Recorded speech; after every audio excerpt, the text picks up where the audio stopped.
Is it done? We're live? We are now recording. How's the lighting, Jim? Jim, check the lighting. Not to be mistaken with Jim Beam, just because you guys see the whiskey. Turn it down just a tad.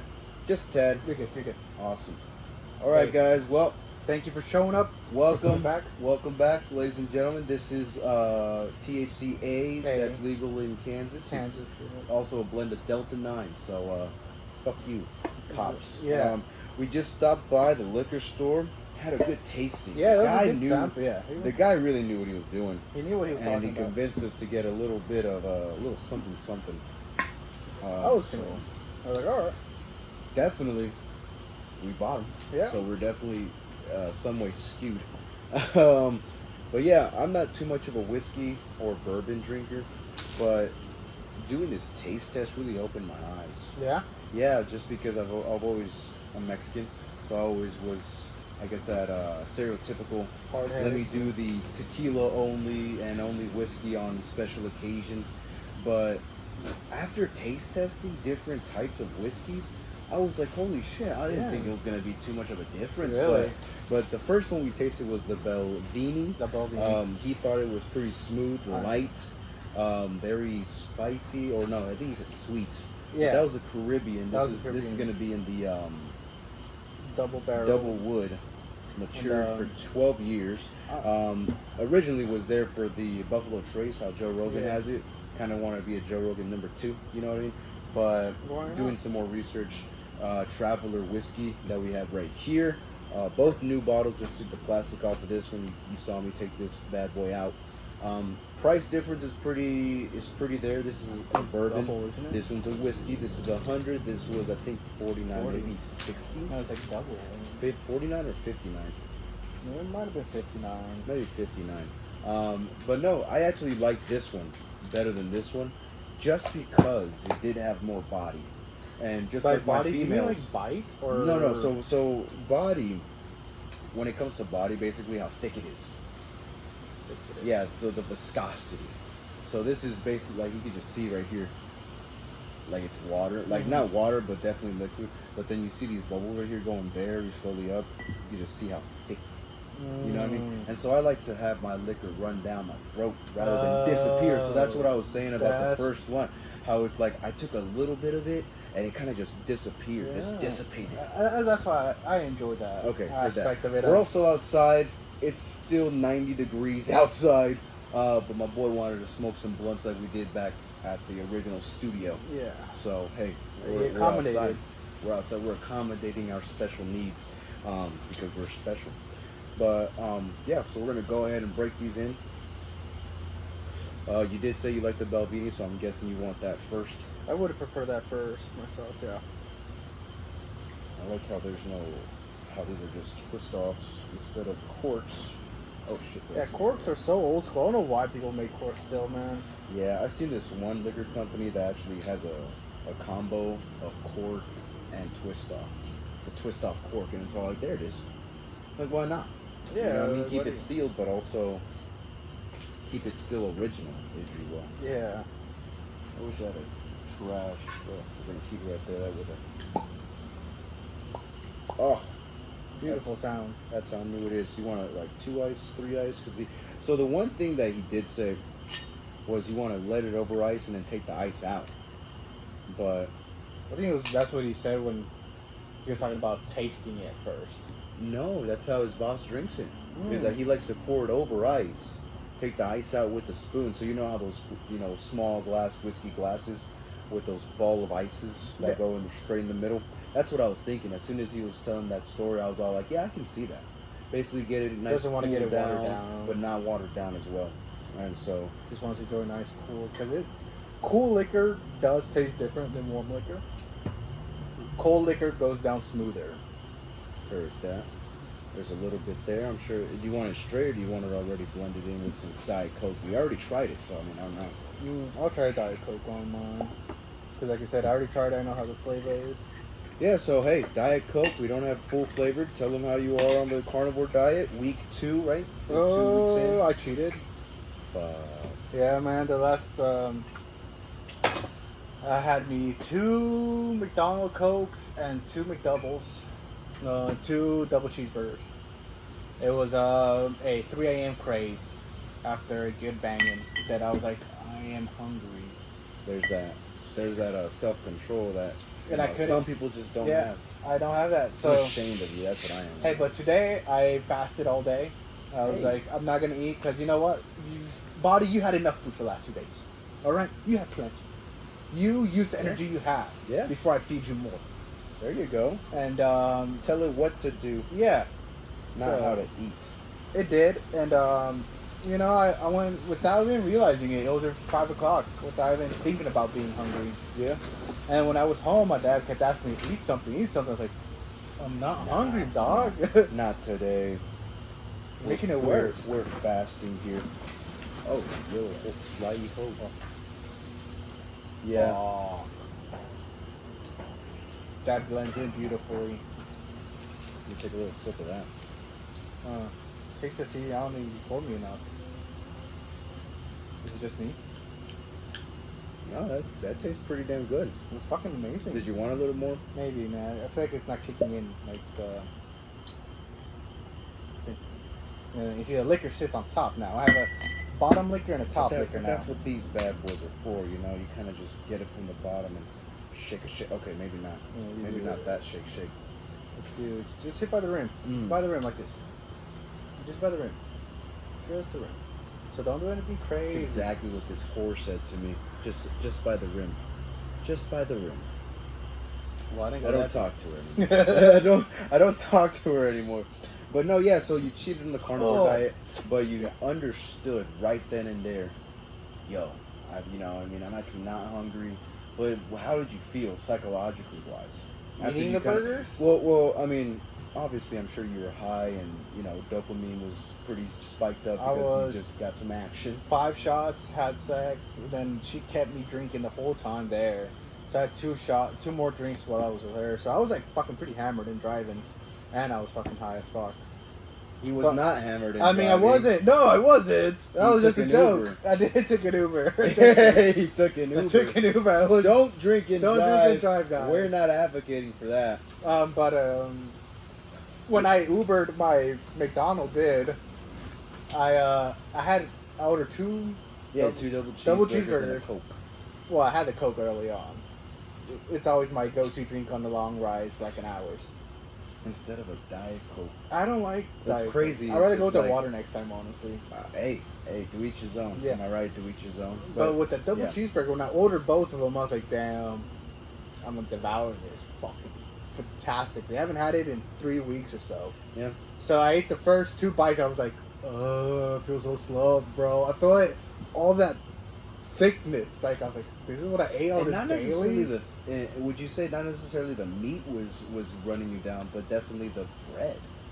Would you say more of the bread was filling you up faster, causing you to be groggy? Because if we're being honest, Groggy based is on a good terminology. groggy, right? Groggy. Because based on the research that I've done, I mean, we see carbohydrates how it's not a necessity. It's really not a necessity for the human body to even consume any carbohydrates. Mm. We have been consuming some fruits, some vegetables, because that's carbohydrates. But those are whole food, how would you say, plant-based carbohydrates instead of this artificial wheat carbohydrates, if you will. And so we see in studies that, they just kind of connect to your micro gut biome, and then you have that gut to brain tract telling it basically like, man, do it. What am I gonna do with this? I'm just burning it ASAP, but also it's all like it's not energy that you can actually use. You know what I mean? Because double cheese. Don't get me wrong. I go to McDonald's. I get myself quarter pounders with cheese, but just the meat. So it's not bad that you went to McDonald's. I say switch it up next time instead of the whole double cheese with it. Just be plain, plain, and literally. This is how I kind of deviated from having bread. And whenever I cooked food for my nephews when they were coming over, I did pulled pork, carnitas, with some barbecue sauce. And I was like, you know what? It's been a minute since I had bread. There was some bread there. It just tasted like styrofoam. I took one bite and took the meat out, and I said, yeah, no more. And so when you get that bread and you kind of crush it in your hand, it does something psychologically. Like, this isn't necessary. It's just and then you wad it up and you roll it, and it's like this little ball of yeast, of carbohydrate is going inside me and causing so much dysfunction. It's crazy. It's crazy to think that way as well. You know what I mean? And I'm not saying, hey, to each his own. If you want to live eating hamburgers and carbohydrates is your God-given right in America. Now, if you're in another country, I'm sorry, you're fucked. But Yeah. it's only to Americans that have this free will. Yeah, I mean there is Costa Rica, which is in the blue zone, and I really want to dive deeper into these zones that this psychologist developed, but is also a vegan. And talking about zones, random side topic, way to the left. Did you know Kansas still has dry counties? I'm sorry? Dry counties? As in like no ghost alcohol. towns. No, you can't drink alcohol in that county. Dry counties. That's a thing still? That is still it's like a saying thing. It's like saying in the South there's still fucking slavery. The sunset law. Or black people can't travel into this certain part of town after sunset. I'm so weak. So you said dry. Yeah. What was it? Dry counties Dry counties. in Kansas. There's a couple. So prohibition really didn't leave. Kansas liquor by the drink map, wet and dry. Yeah, counties. wet means you could drink. There's a ton. There's a couple, right? There's a couple where you didn't even realize. Like, damn, most of Kansas is dry. Harvey County. Harvey. Oh no, not Harvey. No, Wallace. It's only Wallace, dude. Yeah, it's only this little rectangle. Isn't it on the peak as well? No. That's only 30% sales requirement. Food sales requirement. No food sales requirement in these dark pink ones. But yeah, no liquor by the drink. Wallace. Maybe it's the wrong phrasing. But no, yeah, it's over here, wet and dry counties. Yeah, so I guess Wallace, Kansas, which is like on the cusp of like border of Colorado. I think there are all those light pink ones. Are you sure? Yeah, because light pink it would be the 30% food sales requirement. What does that mean? We can definitely find out. Because Wichita or Sedgwick was 105 counties in Kansas have approved the 1948 amendment, but 3 counties, Wallace, Stanton, and Haskell, so only three, have never approved the 1986 amendment. oh Interesting. so maybe I no thought it was a drinks. couple. So I There's guess only if 3. you really wanted to start one of those cults that just do psychedelics but no drinking involved, You could go to these dry definitely counties. one of these dry counties. I'm sure they'll welcome you with open arms. Probably I think should. the Amish Yeah. probably live there. No, You that's know in what I mean? Heston. Well, I know your ex was from Pennsylvania, and when I mentioned that driving by Pennsylvania or driving through Pennsylvania, which is longer than Kansas, I believe, maybe even the same length, it was a long trip. It was basically like a quarter of the trip just traveling through Pennsylvania. All the turns and And everything, yeah. Those were Amish. Those were from the sex drive Amish. You know what I mean? Because I think they did travel to Pennsylvania. Because we have Amish people, but they're more Mennonites than Amish. So they live like the Amish, but still integrate modern technology, modern I was trucks. like, we have Amish people here, bro. Yeah, they're more like they just integrate more modern stuff. They come to Ross, they come to the malls. They still drive 2024 trucks because they're no debt. They have farm. You know what I mean? I don't want to be a Mennonite. You know what I mean? That was always my favorite character in Super Smash Bros. Mennonite. Mennonite. He's foresaw the future, man. Because, I believe it. yeah, there's some good stuff. I mean, It's not too shabby, especially paired with the Diet Coke. yeah, Diet Coke. I'm sure if you had a regular Coke, it would be sweeter. Too sweet. I think Yeah. I feel like the liquor wouldn't have a chance to hide in itself. Well, you definitely don't taste too much of the diet aspect. Of Yeah, Diet yeah, Coke. that's what. And if I had my choice, I'd put Coke Zero because it still tastes like Coke without that diet aftertaste. Because diet does have an aftertaste. It's not like it doesn't. You know what I mean? But going back to the zones, so we were talking about carnivore diet, Oh yeah. and so these zones. I mean, some parts of Costa Rica do eat meat, mostly chicken, but the parts of Costa Rica that this psychologist interviewed were almost like our Amish people, the people that are outside the city, you know what I mean? And so what they viewed, and so Will Tennyson, natural bodybuilder and very big inspiration because he was fat at one point, but now he's like chiseled. Natural bodybuilder. Natural bodybuilder, because there's bodybuilders, and bodybuilding, it goes into different aspects. I was had this chat with this one guy at WSC Tech. He was doing a compare and contrast on powerlifting, bodybuilding, and what the difference were. So, and I know that bodybuilding is just aesthetic. We're not going to lift as much as a power, but those guys really love themselves for being pretty big, like big in weight, but still wanting to lift a lot. Bodybuilders, we're just looking to build a body, get as chiseled, low fat percentage as possible. Yeah. This is Casper. Hi, Casper. She just had kids, and she likes to interrupt. But so he's a natural bodybuilder, so basically no anabolic steroids, no testosterone boosters, no TRT, none of the things that everyone looks like to get jacked. And he's pretty thin without the pump, but when he gets the pump, it's kind of over. You see this fucking guy. And so that's me. You know what I mean? I want to be a natural bodybuilder. But also, he goes to Costa Rica, one of the blue zones, just like I think Japan, parts of Japan. And yeah, he was interviewing one of these natives that have been there for almost all his life. No, not almost, all his life. And the number one thing he drank, and why they have the longevity of life, the guy said, coffee. They produce coffee beans, and what he drinks is straight black coffee beans. Straight black coffee. That's like tea. It's I tea. think black coffee is just Oh tea. no, it's tea. Yeah, no, I think of coffee as tea. It's from a bean though, not leaf. I think. Well, my definition of tea is anything poured over hot water. So what is a tea? Yeah, like steeped or like Steeped, yeah. Like Okay. if it requires you to put boiling water to get the nutrients out of a certain item, then it's a tea that you're drinking.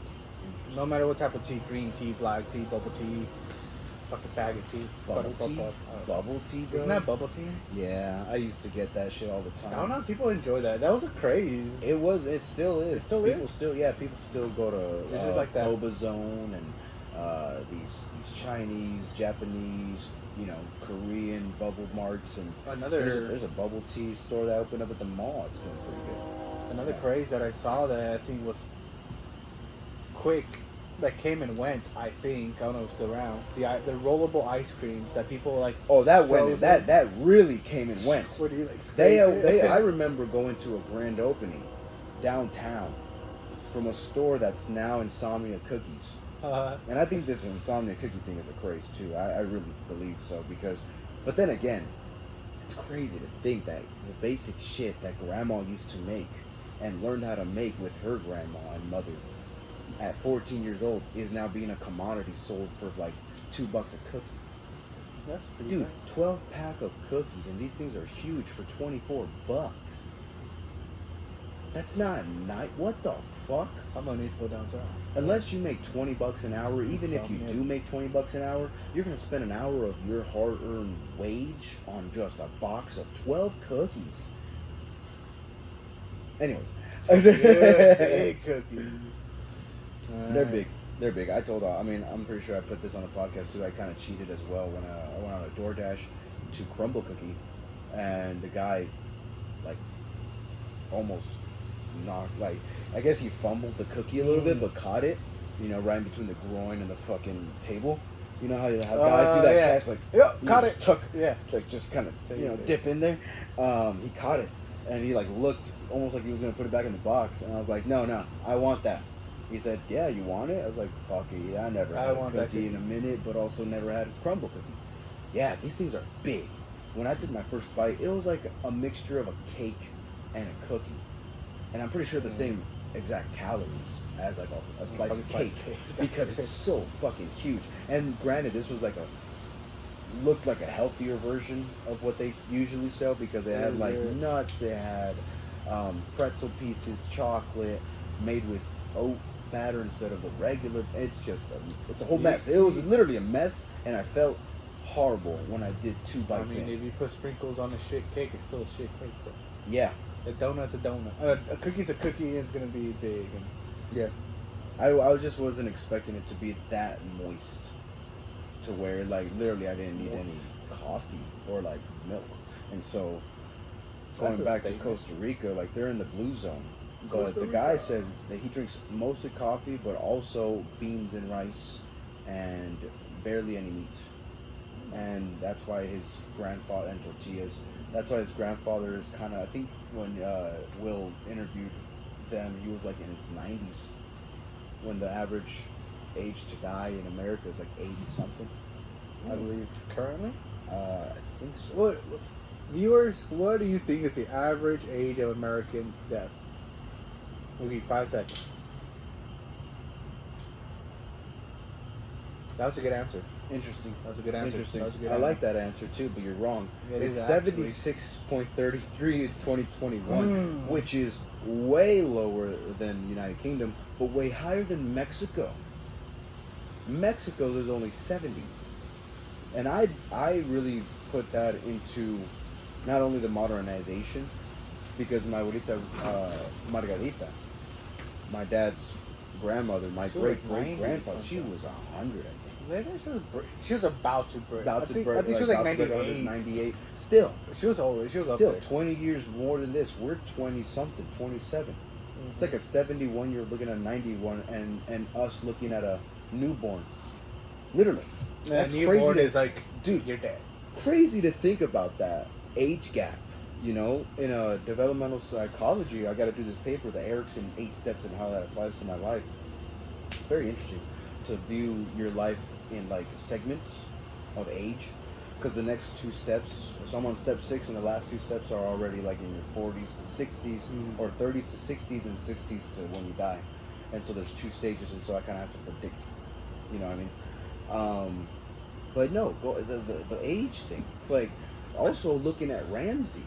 You know, these fucking 50-year-old, 60-year-old guys are about to retire in 4 years, calling in, going like, I don't got a dime to retirement, still living check to check.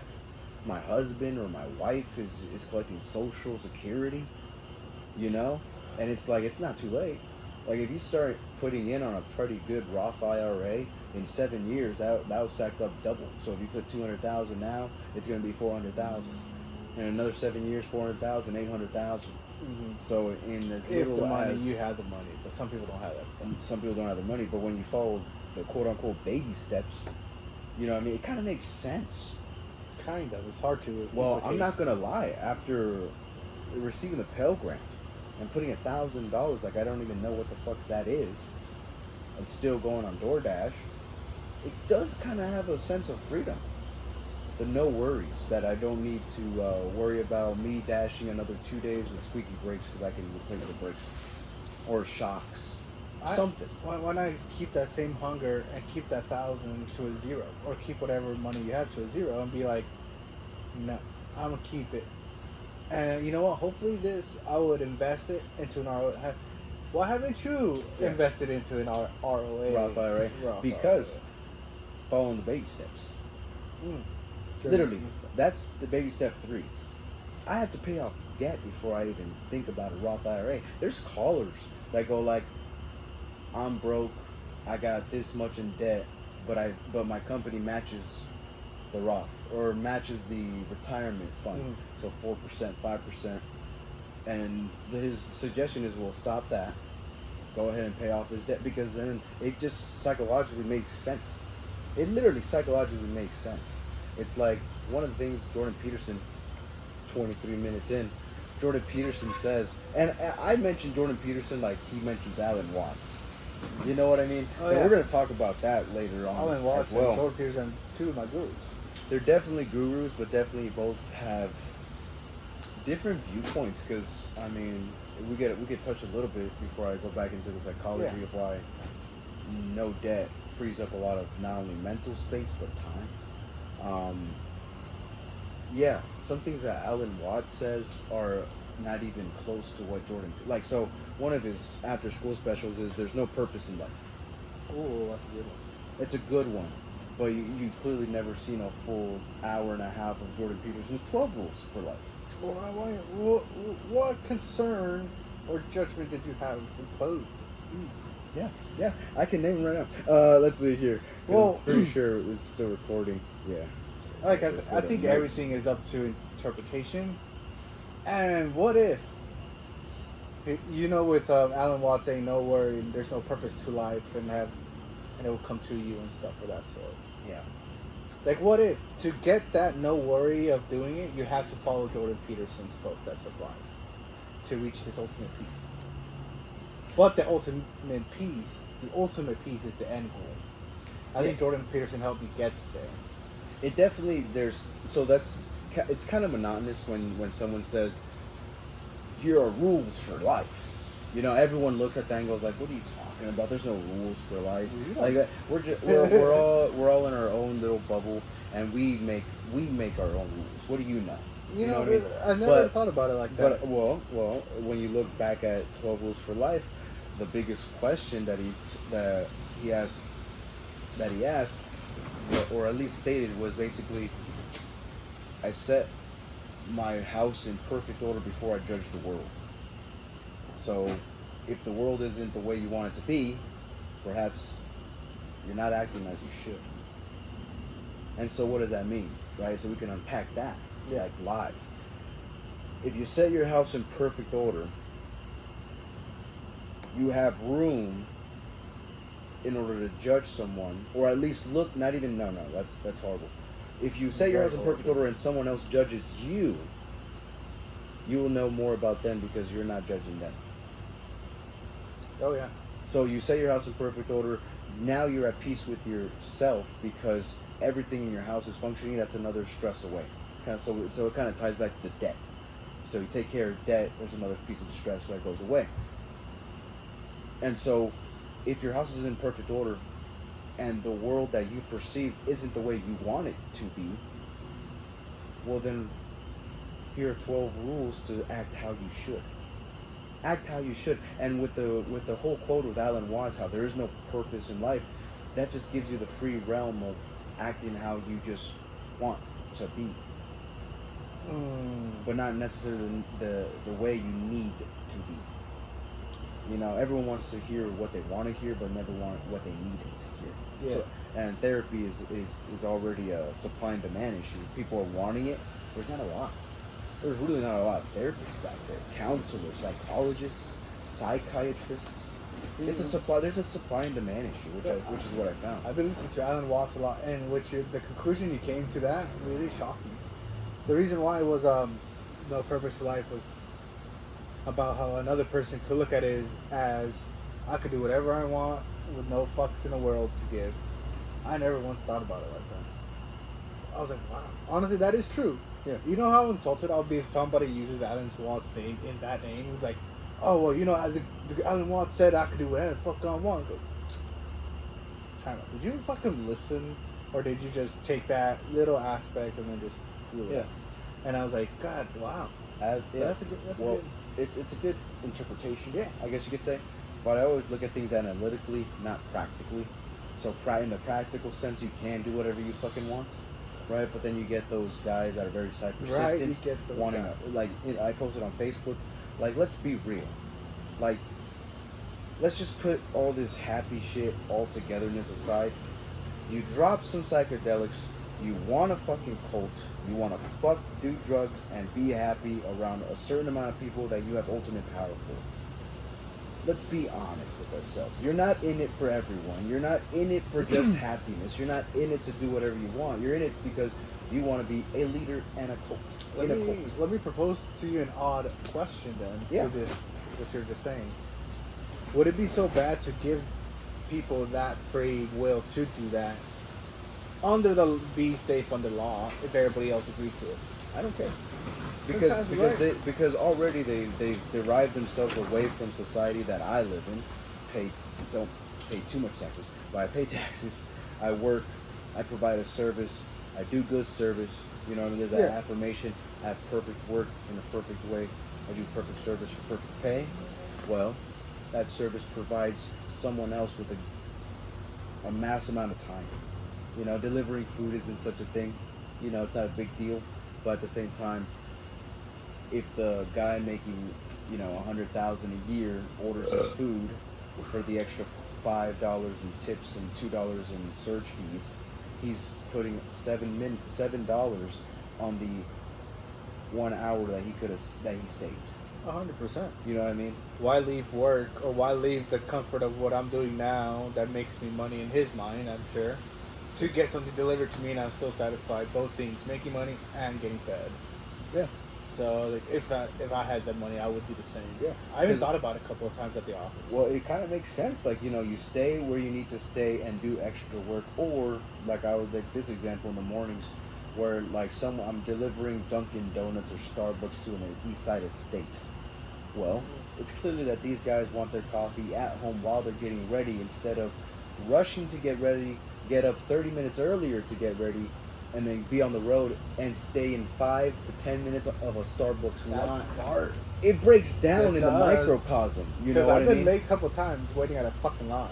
Oh, come on. It So- makes you late, and then you blame them, and then your boss is going like, no, you need to just schedule your time better. And so it kind of makes sense. Like, it really does. To where, like, okay, so now she's got her coffee, she's ready to get the day. Perhaps that makes her 10% more better Efficient at at work, work, you know? more efficient at work. And then Yeah. you do that for a number of months, increased by 10%. You know, who knows where you'll be in 5 years in the Snowball company. effect, you know, it's gonna stack up that Yeah. 10% each day. And so, yeah. Some people are gonna notice it throughout the year, like, yeah, even though it's 10% difference, better than fucking Karen over there who's fucking late. And blaming the barista for being late. Oh, the barista was slow. Oh, there wasn't a line. I was stuck in traffic. I was that Karen. It sounds though, like you need to go to work 30 minutes earlier, wake up 30 minutes earlier. It just sounds like that, It's- you know? it's But I already can't something. get out of bed. So now you're prioritizing being fed prior to going to work because you're less efficient if you don't get fed. When you go to work, But yeah, But that's it's- another. yeah. Another. I just brought me a fucking random thought yeah, of. yeah. That's the live to work or work to live. Are you living to No, go yeah. to work Yeah. or are you working to live? Yeah. I think Well, something like Cuban's always been working, and so that's baby step 7. When you already got your value now is you paid off the mortgage, your net value is now around 1.2, 1.1, 1.5, right? And then they $1,000? no million, Oh, we're talking 1.2 mil. Yeah, there's 35-year-olds that reach that with these baby steps, which is the snowball effect. Yeah, the snowball A effect. 35-year-old. Yeah, No they're on the. way. Come on, dude. Get out of here. Bro, You're pulling my leg. The debt-free screech or like debt-free scream. Not sponsored at all. 35-year-old. Yeah, there's plenty. Watch that. We're gonna pull up literally like 4 people, probably 4 couples. Usually couples Yeah, can you put that up, Jamie? pay off Or kids' Timmy? Or we mortgage got called here. Timmy. Timmy, can you pull that The up? one I saw was this one. These guys are from Florida, and maybe they're 40s. Speaking of the church and doing a Saturday morning. 3 is knocked out because you're just used to living like this in 16. He just did half of it. That's awesome, man. For 2 years prior to that, about 2 years, we're actually cash flowing med school. Oh, wow. Okay. Very good. Oh, 2 great careers. You guys are kicking it. So then 146 is only going up from there. Yes. Yeah, you're just getting Well, I started. guess we Man, should that's just start awesome. with What the. kind I of feel debt like was the intro. Let's go. I think in the intro they kind of just say how much debt they paid off, how old they are, and what their net worth. I think. Oh, just down the road. Okay, cool. Well, welcome to Nashville. And how much debt have you paid off? It was $103,415, and then did it in 16 months. Way to go. Wow. And your range of income? 16 months. Started at 72 and worked our way up to 146. Okay, you double your Whoa. income in a little over a year. Tell me how you did this. It was a lot of overtime, a lot of traveling on the road, but mostly in the last 6 months, Amber graduated med school. Oh, well, there's that. Okay, congratulations, Doc. Oh, yeah, the extra Well income. done. So what kind of doc are you? I kind of don't want to read this no more. Oh, wonderful. Okay.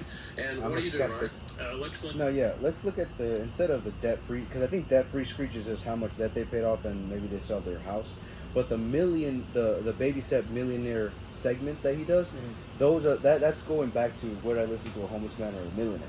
Listening to actual millionaires and how they got it is insane. I want to see the average Joe make $1 million because I'm an average Joe myself. Dude, there was an accountant and a technology specialist or some shit like that, and the accountant was on the fence. She's all like, because it was his wife, and she was basically saying, and I wish I knew which one it was here, but yeah, she was going like, it's like for the first couple times when he mentioned it, she was on the fence because she's an accountant. Well, it doesn't make sense. She said, it doesn't make sense. It was just like, I'm used to this lifestyle. That's it. Well, just 16 months. But then when she started listening to David Ramsey, she's like, we got to sell the car. We got to get out of debt. And then one of the questions is, well, how does it feel knowing that when you're in that accounting firm and all these guys are still probably in debt? She's like, relief. It's a relief. I'm pretty sure. I get to drive a Beamer. You know what I mean? Paid in cash. You kind of suck it up for a couple of weeks, couple of months, years. Years, dude. Years. Some is 16 months, but that's already a year and a half. That's on the very fast end. That's a quick. That's fast end though. That is like you're living off beans and rice and taking a scooter. That's like if your wife went to medical school and graduated. No, yeah, okay. So there's that here. So let's do. I mean, 12 years sound pretty long. See, I was like, if it takes you 3 years, 3 years maybe to tell me get out of debt, to do something. 2-3 years. 2 years would be fantastic. I'll give up 3 years of my life to be debt free if possible. But it would be like 100% guarantee, though. You know, I need that. But that's the thing. It's all like you haven't listened to enough. And I wish I can. Next time I'm gonna save the ones. You can never say that though. Yeah, you can. Yeah, you just can. haven't listened enough, man. No, not even that. Like you're gonna see. Like, you know what I mean? When I'm like 40 and I'm a millionaire. Hey, I believe it. And as soon as that point, it's never too late for all my bros to get on the plan. It's going to take a little longer while I accrue more wealth, but knowing that, you know, these steps worked and it worked for other people is definitely something to just investigate. And like, I wasn't skeptical, but, skeptical? No, yeah, skeptical. But, yeah, that's listen, really good ass fucking whiskey. That's real fucking good. It's definitely a conversational whiskey. That's why I thought about it. I was like, it's very easy to go down with. It gets the. Been looking at other jobs and amazing. Well, thank Thanks you. for a great one. Is in Grand Rapids. I can give it to you, but basically, I get into it. I'm married with 3 young children. I'm in debt. I hate my job. I'm having a problem with drinking, and I'm just feeling uninspired, broken, and exhausted. This is the average joke. But I have a ways to go, and I can't. No, it's not a millionaire. I'm just trying to find a segment. I can't. And getting our health together. If you guys need a little bit more backstory, I can give it to you. But basically, I would just like some advice on how to proceed, because I've been struggling emotionally since before my kids were born, and I'm still not happy with where I am, which I feel bad saying, but that's where I'm at. Well, yeah. I want you to be as just brief but very descriptive on you keep getting in your own way as it relates to figuring out what you want to do with your career. What does that mean? So I feel like I just keep hitting these mental roadblocks. So I'll sober up and stay focused for a week, 2 weeks at a time, and then something will happen that'll trigger me emotionally to want to drink or to do something that's not related to the career I want to have. And a lot of times I don't know if it's circumstantial or if I'm getting in my own way. And I heard the parts I feel like I can fix it, and that I'm just getting in my own way, but at the same time I'm in the grind. So go to therapy, brother, before you come seek help. Well, it's crazy is that he has psychologists on that work for him. He has this guy who's a career specialist. He has a book. I'm saying, Yeah. can you just pause it real quick? Oh, no, you're good. You could end that too. But he was like, yeah, I know that guy had a couple problems of drinking problems. It sounded like, and I was like, you get that under control first, and maybe you get some finance. Or are you drinking because of the money, and that's why you want to get out of debt free or debt quickly? That'd be 2 things I would include too. Well, it's definitely a question as well that you need to ask someone with an addiction is why do you do it? Yeah, it's also a question. It's not necessarily like, yeah, no, not why do you do it, but what causes you to do it. What causes you or why you do it? Well, it's definitely the question that they themselves never ask. They always get asked, why do you drink, but never, what makes you drink? And then they start looking at like, whoa. Because 2 short questions, very similar in that is syllables. true, because you know when somebody asks, why do you drink? Because I fucking feel sad, bitch. Fuck you. Some shit, yeah. But what makes you drink? So you know what? Oh, Every time fuck. I'm at home with this fucking bitch yelling in my ear, I feel like I want to go drink. I feel like I need a glass to just talk to her. So, Ken, this is an interesting and distressing part of our world today. We did at Ramsey a couple of years ago the largest, by far, Average millionaire. airtight research, the largest study of millionaires in North America, in the United States of America, ever done. All the details. Where do they come from? What do they think about? Did they inherit their money? No fucking What are their way. careers? What's their marital status? got that What's report? their race, creed, color, whatever. Everything we could figure out, and trying to find and Note trying to that figure there's out, only okay, what does it 21,000 take millionaires in to America. become a millionaire? As he said that he was in fixing his America. Like, a glasses, so I was like, millionaire yep, is a he's million got to dollar spit net some worth. For those fucking of you who real don't know, shit. it's not a billionaire. A billion is 1,000 million. It's a lot more. It's a fucking ton more. If you have $3,000, you're closer to being a millionaire than a millionaire is to being a billionaire. Mm-hmm. As an example. So it's not private jets and 7 cars. Okay? That's not a millionaire. $1 million net worth is not that much. But it is more than most people have. There's about 17 million millionaires in America. 17 And million. that's what you I thought own 21,000. minus what you owe equals your net worth. Oh, yeah, that's a good Assets number. minus I feel your pretty proud of that liabilities as is an your net American. worth. Yeah. Oh, yeah. So if you have no I- debt, I could be you that have $1 million same, in your you know? 401k, you're a millionaire. Okay? That's that kind of a thing. All right, so we post on Instagram yesterday, and this is what is societally distressing, that from this study, not a feeling that we have, we didn't ask your broke brother-in-law his opinion. We asked real millionaires, 10 Fuck, freaking these are really thousand jets. I of love them, them. I love them. who they are, where they come from. And one of the many conclusions we drew from this was the top 10 career fields that we found according to frequency within the study. So what career field did we find most of? Whoa, So, whoa. yeah, no. Before, you got to get backstory of Ramsey. You know, he started off with just knowledge of real estate, did a couple side works in high school, went in the real estate business at like 20-something, made multi-millions, but then lost it all because of just bad negotiation that time, which was the 80s and 90s. Lost it all, damn near bankrupt, but then from that moment on, when he was 35 or whatever, he had one kid in tow, and his wife and him are having issues, which is one of the biggest statistics of divorce. 70-something% is by financial disputes, and so yeah, I mean, from that moment on, he restarted his journey again, but he's gonna buy everything in cash, not do the same shit that he did, and so now he's here with a real estate that's about, I think, like 500 million. Yeah, if you guys never know David Ramsey or Dave Ramsey, this guy's an old man. He looking like Peter Griffin if he lost some weight. Yeah. And he fixes his glasses when he's about to talk some shit. And he's about to just lay out the facts of which career do millionaires usually take to be millionaire. Or at least what careers are the average millionaires? Yeah, what career path gives you the average millionaire?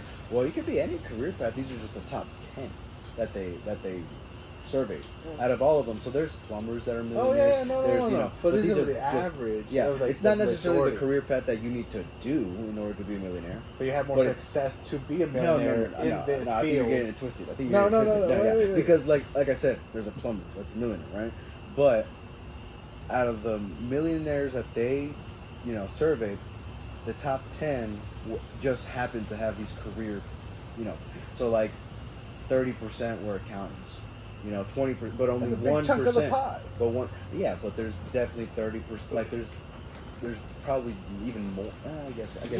I guess I see where you're coming from. I just don't think if I were within these 10 fields, I would jump in to be a millionaire in one of them. They'll fields. have you more success. It sounds like to become a millionaire. Perhaps. If you're rolling Yeah. it's like, hey, there's a pie. Roll your dice. Where would it land on a circle pie? And 30% of it was one category. Versus 2% here, 1%. So it's like 10 things on the board. Heard that. Okay. So you No, throw I it see. like, I see what you're saying. You know, I see so what you're saying. you have a better Yeah. chance of becoming a millionaire in this category of career field. Yeah. Not saying each field doesn't have their own millionaire. You could become a millionaire in your own field. You can be a millionaire. You can do whatever you want. All the time. Millionaire. Okay, let's get. So let's see these top 10, and he's gonna go into more facts as well. But I like this one. Second most often, and so on. The most often we found was engineer. The second was an accountant or CPA. The third was teacher. The fourth was management. The fifth was attorney. Really? So not even making the top 5 is medical doctor. Yeah. By the way, there were 6. Number 6. An attorney being a But low they were not 5. even in the top 5. That's surprising as well. We post that on there. And Instagram and Facebook Went nuts. proves once again that humanity is full of morons. I mean, if you read comments after articles, or comments after posts like this, you understand why some What did it species say? eat their young. People are dumber than a rock out there. Oh yeah, a lot about the Some of you listening are dumber than a rock. I mean, I never heard. This is ridiculous. So here's the thing. Okay, we've done detailed scientific research that proves that the sun is hot, and we post it on Instagram. The sun is hot. Some of you morons will disagree with that. Yeah. The Earth is round. Just I And you should really Surface, stop man, before you yeah. post That- something that's because that's it a makes hill I you would look die on. I'd stupid. be happy to die on that hill. I dig it. Unclear. Well, I felt like Probably I felt like you could have had Probably a little bit more unkind. enthusiasm for what you were saying. I felt like it lost a little fervor. No, I think you're absolutely right. This is data, and you know it's funny. Yeah, it's it's like people, data. They want to argue like we're 100% duping people. data. Like what we're just saying Yeah, is to right, be cute. Dave Ramsey. Teachers aren't. And one thing really about making that kind of money. Not Jordan where Peterson that I live. enjoy I'm a playing classes teacher. with. Teachers can't be millionaires. No way teachers can be millionaires. Yeah. Sidetrack. One thing I enjoy about Jordan Peterson, he cites, he goes, "You're not arguing me. You're arguing data." Data. The facts. He recites data, and that's what this is. Is like you're not refuting what Ramsey is saying. He's like, no, there was a data, there was a test done, and these were the results. These are the metrics. I am posting it out of the goodwill of my heart, and it should be as a scientist Yeah. that wants to share his data. And just like an example, there's teachers responding, well, I'm a teacher, I can't be a millionaire. Well, the main part why doctors, medical doctors were number 6 is how they spend it. Yeah, They get into a lease of a Porsche. They get their mortgage never paid off. They do put 401k, but then they have glamorous lifestyles. You know, and they get boats. Something that, you know, one of his financial gurus said was Never get a the boat. best moments in a boater's life is when he buys. There's two best parts of a boater's life that are the best whenever you know he inherits or you know he gains it. It's when he buys it and when he sells it. I bet. Yeah, it's like, you know, so when he buys it and then when he sells it, because it's a bitch and a half. It's Oh, I almost bet. like a second home. That Even is- though yeah. it's small, the More maintenance on it, maintenance. the motor, you know, if there's too much, I'm sure they make it waterproof, Barnacles. but something might grow You gotta in scrape there. the barnacles all the time in the bottom. We That's only like- take it for summer. Then why'd you get it? But Rent you one. need a captain there all the time. Yeah. Okay. Rent one and We only take it for the summers. You do that's like 3 times a year. It's like getting skis, but only going 1 time out of a year. So it's like you have a Porsche, but you only drive it a couple times a year while you don't change the engine oil. Yeah. Let that little gluck up and stick in there. And Well, listening to the million, and I wish that he had just a separate segment with the baby step millionaire segment where for the full next hour. So he talks to regular folk that's just trying to get out of it, but then for 1 hour, and it's pretty not rare. But I mean, I've only been seeing full episodes, which are like 2 hours on the Ramsey show, for a couple of weeks now. So I mean, I'm pretty sure he does more of them. But listening to them, the cars they drive. So the 2 questions after, you know, we have a net worth of 1.2, 1.3, we're 35, 40, 50. What do you drive? I drive a 2020 Toyota Camry. And what does the wife drive? She drives a Beamer. You know, next one, 1.2. What do you drive? I drive a 2018 Honda Accord. ooh, What does the wife drive? She drives a Beamer. Next one, the guy that's worth 3.5. What do you drive? So I recently just stopped driving my 2011 Toyota Camry. after being set for the last 10 years with 200,000 miles. What does your wife drive? A Beamer. Beamer. But I'm looking to get a toy. And then that's one of the other questions too. It's all like, I'm worth this much. How much do you think I should spend on a nice truck? Because Ramsey has a Raptor, but he's a multi-millionaire. Oh yeah. Yeah. So when you're only worth 1.3, when you Yeah. chop off only 100,000, When you're consistently making 1.2, that each month. but each now you're year. just 1.2. You're barely touching your shit that you saved and worked so hard for. That truck's years for life. Oh yeah. Keep it alive. Yeah. Oh yeah. A good definitely. truck? and it's not going to cost you 100,000 for a good truck either. You know, I'm pretty sure 70,000, right? How much are prices of cars? I see that's one thing that surprised me when he interviews regular old folk trying to get out of debt. What's your car payment? Oh, it's about $1,200, $1,400. I have a $3,500 car payment on 2 cars. The fuck, why, dog? And that's exactly what he has. Sell the car. Yeah, what are you doing? That goes back to the girl that's all like I was kind of hesitant, but then after listening to you, yeah, we got to sell the car and Sell get the something car. cheaper. Do some shit for 2 months. That's $1,500 saving a month. Yeah. That's enough to get you a drive-by car in 4 months. Mm-hmm. If you really want a car, Yeah. and then, bam, no. Well, would you say getting that beater instead of the Cadillac first was a good, money move? Yeah. 100%. Yeah. My idea was like, no, I don't give a fuck the looks, the style. I need a car that goes, runs. I don't give a fuck how it cares. It was $900.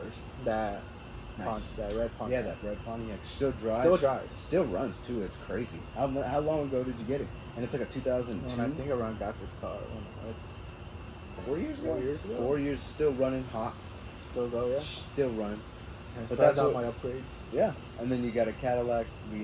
Fuck payments. Yeah, fuck payments, man. And It was, so I was like, I'm gonna how put much this were the payments? $500 a month, and I was like, Mine's time out. up to 400, and it's a 2011 Camry, so I got to pay that shit off ASAP. But then when you look at it, mathematically, you're saving yourself 400 extra bucks a month. My credit score went up 50 points since then, just because I've been putting it elsewhere. I've been keeping up with my payments. I've been putting it elsewhere. I'm like got the 500 mark, and I was like, all right, for the next 6 months, Progress. even better. I was like, all right, you know what? I'll take advice. I'll get debt free first, Yeah. and then we'll. Yeah, I mean, do you have $1,000 in you got to put baby step 1 first before 2. Let's baby step 1. Just save 1,000. I'll just save 1,000. Just stash away 1,000. And it's not, and because in baby step 4, it's saved 3 to 6 months of income. So that's 4. But first, if you have 1,000, that's just a cushion.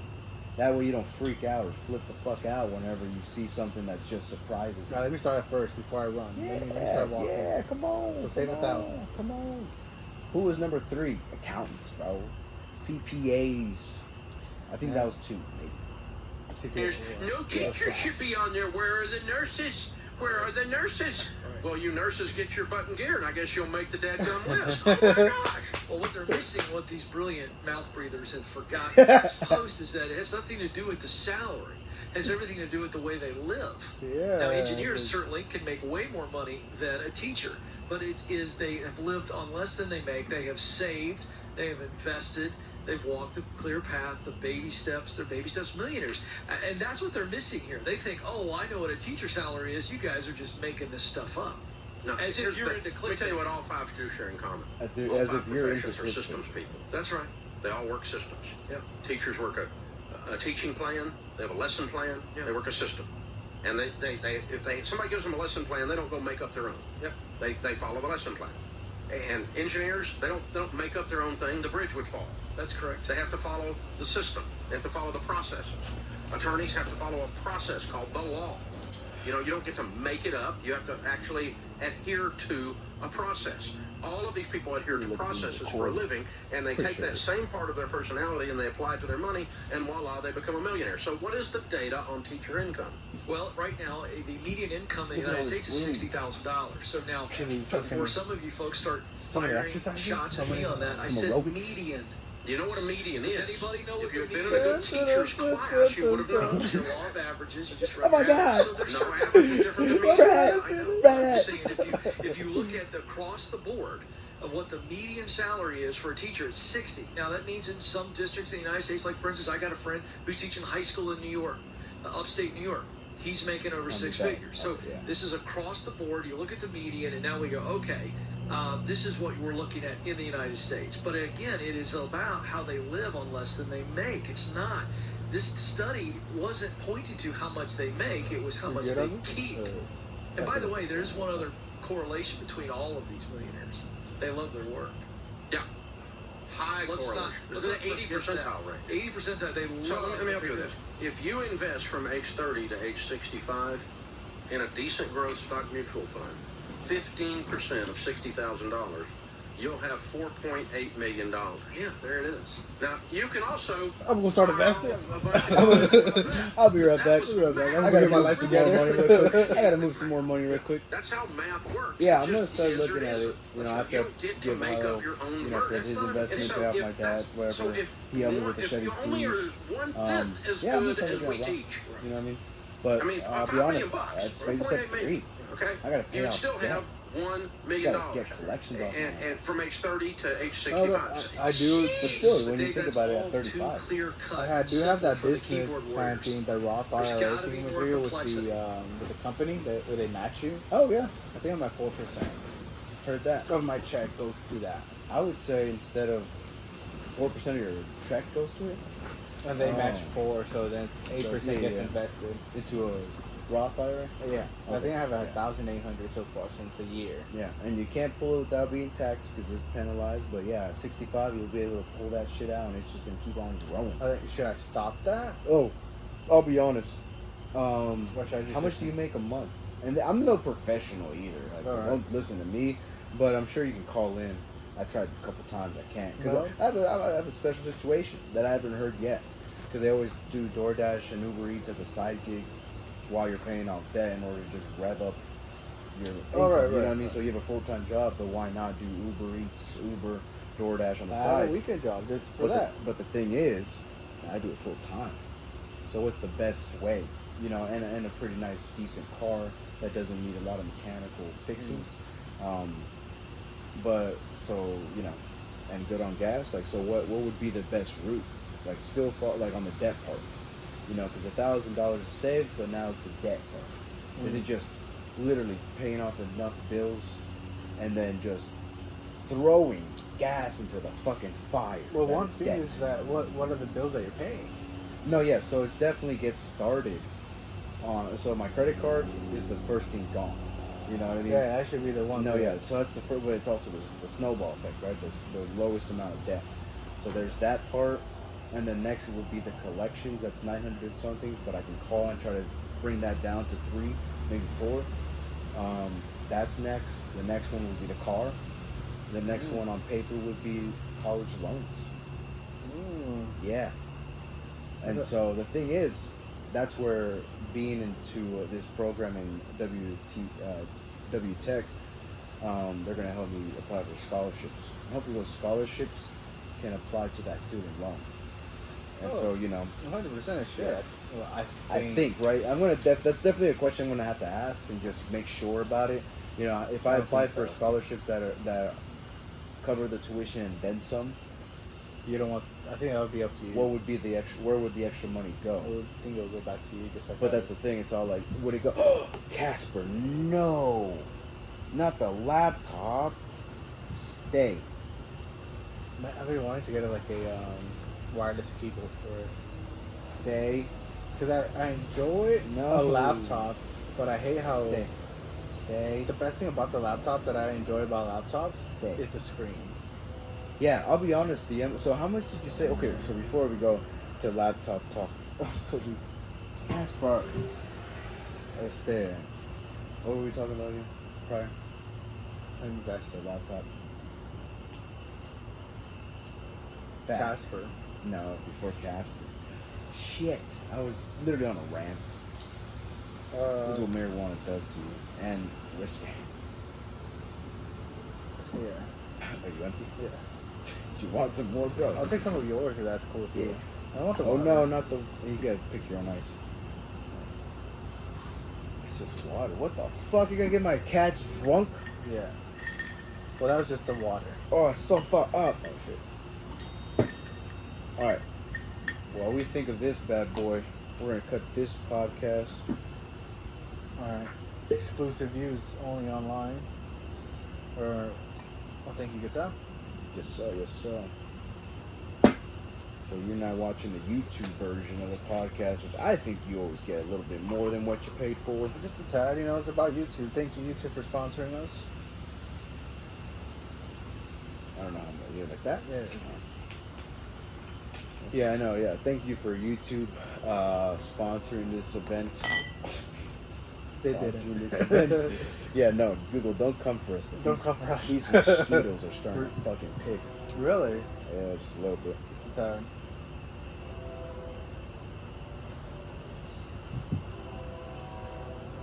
Let's see. We're talking about the simple rules to get out of debt, and then you're talking about WS Tech. Oh yeah. So the scholarships, just that's one of the questions.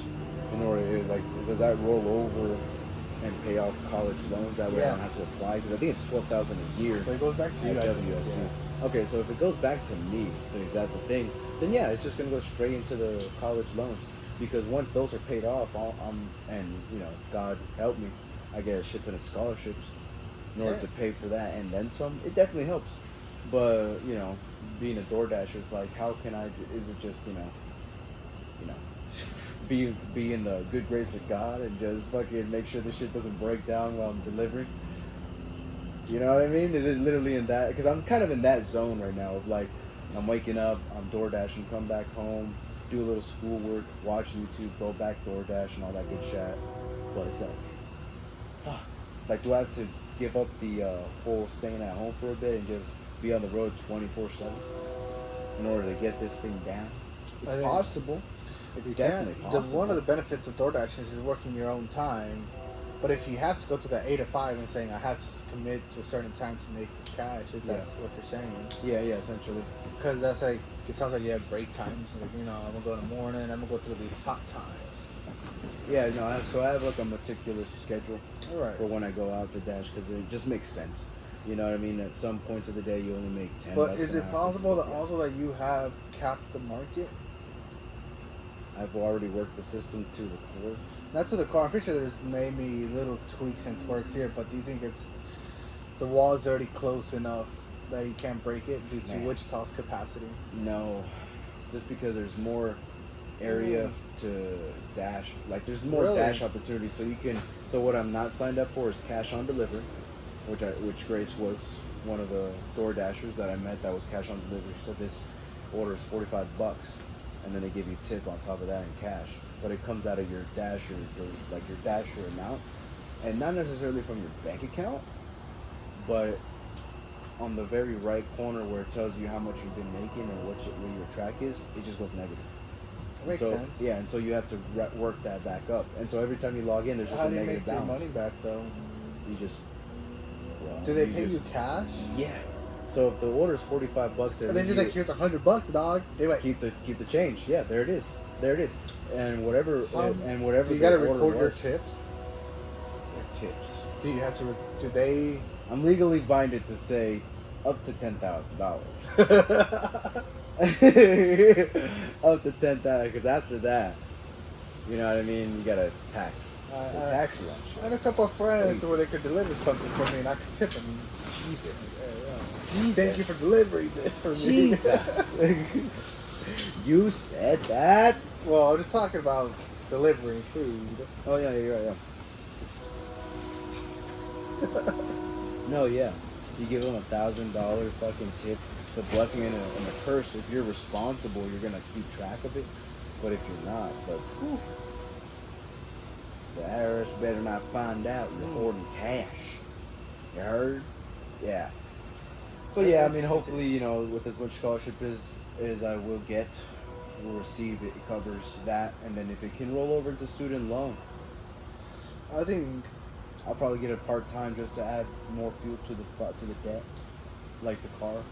But like I said, that will become first before student loan. I think this is like what with Gordon Ramsay or Dave Ramsey. Yeah. Start with the smallest first when they give you that snowball. Just like, hey, go to the bottom, and then eventually you'll get that The Yeah. only thing you would be paying right now, or currently, or having over your head would be the student loans. So I'm assuming that is your current biggest debt. That's the biggest one, yeah. So like you gotta take care of the smaller ones. Yeah, it So- just makes sense, but also everyone's been using that rule for a long time. There are certain rules and certain people abide by it. Is the avalanche method, which is pay the biggest one, and then go lower from there. It makes sense. It doesn't That way. because a guy called in. He was doing everything right until he said what he's spending his money on. He's all like, I paid cash for my car. I have a $12,000 car loan. I got $200 in credit cards, 100 here, 1,000 there, and I've been paying off my car loan, but I've been getting some, mechanical issues and stuff like that. So it's always been setting me back. And he said, okay, well, see, this is why the avalanche method doesn't work. It doesn't work because how much have you paid on your car loan? About 1,000. Okay, you could have put that 1,000 on the smaller stuff, and Yeah. at least get even more chutzpah to keep on going for that car loan. So this, see, folks, this is why the avalanche method doesn't work. And I'm not poking fun of you, son. I'm just telling you. I'm just telling you what I see. And he says, yeah, it makes sense. So now you're worried, right? Yeah. But if you had paid off a couple of credit cards, you wouldn't be so in the dirt because you had a set amount to, a small amount. To pay. Yeah, it's like, at least I could put an alternator with this credit card. And also, it's all like when you think about that one mathematical rendition that I did earlier about how when I DoorDash to Starbucks to an East Side Estate, they're saving actual time and money. Oh, that. Yeah, Whoa. yeah. Instead of waking up 30 to an hour, earlier Time in order is to money, go yeah. out. Yeah, just get it closer to you. You're already getting done, and then when you're out the door, you pick up your Starbucks. It's on your doorstep. You're walking out the door. And guess what? You're everyone's going like, you're early and you got Starbucks? Yeah, bitch. Yeah, bitch. Yeah, bitch. Damn. I just feel And then you wonder, how did he become VP? Oh shit. Like- She's always early, she always has Starbucks. She probably gets up an hour early. Like at No, 5 o'clock and works out. No, she's no, fucking she dead actually asleep. sacrifices $7. This episode, I was like 10. I'll be honest, if you leave a low enough tip, it's $7. Really, with a tip is $8? Well, yeah, I so would like with the dash, what would you consider a bad tip on a $7 order? Because I feel bad if I do this. yeah, I go by minutes off miles. So the tip really doesn't matter nowadays in driving? You always make it. Some people, it's only like, I would say 20% of the orders that I get are 0 tips. But DoorDash does a pretty good job at paying you for the amount of miles you're driving, I'm not going to lie. Oh, okay. Yeah. So like on the 7, so like an example, from here to the west side was a pizza from Il Vicino. And I think it was like $14 bucks. But out of those $14 bucks, I think DoorDash paid me 8, maybe even 9. I know they don't pay up to 10. I've seen rare of that. See, I've done a little bit of DoorDash, and then I've done all of it for some odd The reason. tips stack up. And it does. Oh, when I was a fucking pizza driver, Oh yeah. I fucking loved the tips. I got tips for being a Mexican. It's like, Hey, ¿qué pasa? It's like, hey, you delivering pizza? I was like, yeah. I was like, they're my sergeant. We need more Mexicans like that. More hardware. Here's an extra 20. I was like, for being Mexican? Alright. This is the most racist thing I've ever seen. No. This is the most diversity, equity, and inclusion act I I've took that ever 20, seen. put it in my pocket. I was like, have a good day. We need more Que te people vaya like bien. you. Yeah. They actually talk like I that. was like, Or what? like coming from California. And I Oh, was like, Jesus. hey, man. Those California Mexicans that are coming in Yeah. here are just a travesty. They're just so surprised by that. Everything like, wait, everything's all integrated. Like, Wow. It's just- Their vowels are so long. I swear. I mean, there's people in Mexico, but they come from that part of Mexico. Like their Spanish talk comes from a part of Mexico. Because I told my mom, I said, Mom, why do people say their E's and A's so long in some parts of Mexico? She's like, what do you mean? Oh, pues, ¿cómo estás? Oye, ¿por qué haces eso? And then when even on camera, they'll be like, pues es porque, no nomás. You know, they extend the vowel, and it's like, okay, no nomás. Es porque no nomás. Like, what the fuck? And it's like, why are you accept? But that's part of Mexico. Like, that's part of Mexico. And there's Spanish dialect. It's like how New York has Bronx. Exactly. You know, we're from the streets. You No, think- that no. wasn't Bronx. I don't know where the fuck that was. What was the Bronx? But like, Car how? park. That's Manhattan. I think that's Fuck. Hey, where's the car park? Hey, where's the car park? You fucking dick. Now that's fucking fucking Boston. Yankee? We're No. from Boston. Yeah. Boston, yo. We're from Boston. I Yeah, can't do we a take Boston a car to accent. the car park. We can take you and fucking get you with the car lock. Know? Fucking killed it with the Boston. They always rap. They're natural born rappers. But it's way rappers. different than a country, you know, real nice. Like a country molasses. slang. Jesus. Do they look like that though? Molasses. Molasses. I got molasses in the car, and I want everyone to know that I drive a Chevy Impala. There you go. Don't get it twisted. Yeah, just got it right there in the palate of your mouth. Oh, Just God. slipping out. Yeah, but Molasses. David Ramsey's from Tennessee, and so he talks like that. That's crazy. I would think like Tennessee. You know, you wouldn't think there was a southern accent up there. Oh, Whereas down there. oh, Where is Tennessee? You see, like for real. Now that I'm thinking about it, wait, where is this? We're talking shit on Tennessee. We don't even know where the fuck it is. I was thinking about Oklahoma. Yeah, dude, it's right above Alabama, right above Georgia, It's a fucking shit. Nashville, Tennessee. Looks like a Tate right between You two know what's asses. crazy though? They're literally closer to the people in St. Louis. Oh, that's Illinois. Where the fuck is this place? Okay, it's okay. Yeah, so Arkansas. Jesus Christ, that's one thing I honestly don't like about the. It's so sensitive. It's so sensitive. You can change the sensitivity on the mouse pad, you know. Oh, okay. Is it less sensitive? Is it less? I thought it was gonna get hypersensitive and be like, "Why'd you do that?" No, yeah, it's around people that, you know, speak that dialect, that southern dialect, because you don't get into like Washington where they got the regular, and then down Florida they kind of do that Arda, but then Arkansas you kind of have this right here, a little bit. Arkansas. Arkansas, what? Arkansas. What? Arkansas. Arkansas. Arkansas. Arkansas. I thought you were ESL till like you graduated, bro. No, you don't know no, that I am the from S- Kansas, dog. Not, you know. So it's Oscar, always everyone knows that, Arkansas. that when an AR is placed in front of a word, the S cancels out at the end. So if it's snakes, and you put an AR, it's our snake.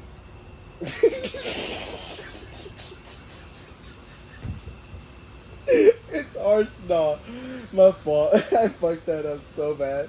It's Arsenal. It's Arsenal. Oh my god. No, yeah, I don't know why the fuck they named it like that, but it's pronounced Arkansas. Like Greenwich isn't Greenwich, it's Greenwich. Only if you're in Wichita, bro. Ooh, no, I think everywhere. I think everywhere. I call it Greenwich. What do you call it? Greenwich. You call it Greenwich? Yeah, I'm I call from it the Greenwich. Midwest, and No. I would like to respect that. I say, fuck that. I'm here. It's Greenwich. It's like saying Pawnee is like. Oh yeah, we live close to the freeway, by the way. These guys can be pulling someone over above the hill where they exit the ramp, or close to where they're passing under the ramp. Yeah, there's only And you'll options. hear a cop. You know what I mean? It's quite a trap. I'm surprised there's You no don't hear train yet. trains that much. You don't hear trains that much. So it's like that's When a they were younger, I'd much there rather was. hear vroom vrooms doing their thing on the street and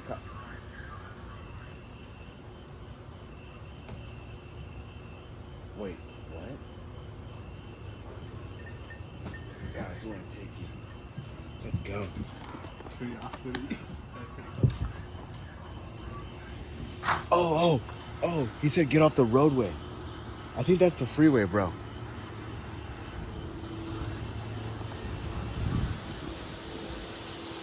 I think that's the freeway, dude.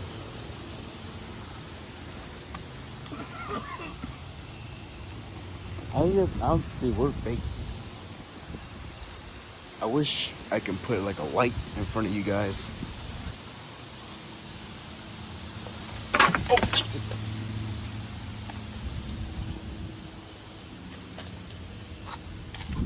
I mean, we're in the clear. There's nothing outside. There's a whole helicopter up though. Oh wow, there is. Yeah. Yeah, that's what you get for living out here in the. Right when I was going deep into where we live, like by the freeway and shit, it's like, yeah, you can hear these guys just pull someone over. What's crazy is I could have just left the fucking phone here because this thing has 50 feet of range. Keep forgetting that part. 50 feet of range. Cops got me paranoid as fuck now. Man, you better light the last one. No, I'm just gonna. Fucking cops. Dude, that was in the freeway. That sounded pretty fucking close, though. I feel Where like are it you, was on the bag. range. No, just the fucking capital F-A-G, motherfucker. Jesus Christ, that's even more than a fact. Yeah. We just watched a movie. Older guys. I think it was like Old Dads or Old dads. Old Dads or something like that. It was from Bill Burr. What's happening? They literally, Bill Burr is a genius. He captured everything that's wrong with America into one fucking movie. That's relatable and hilarious. And it made it hilarious. Hilarious. Cena? Cena.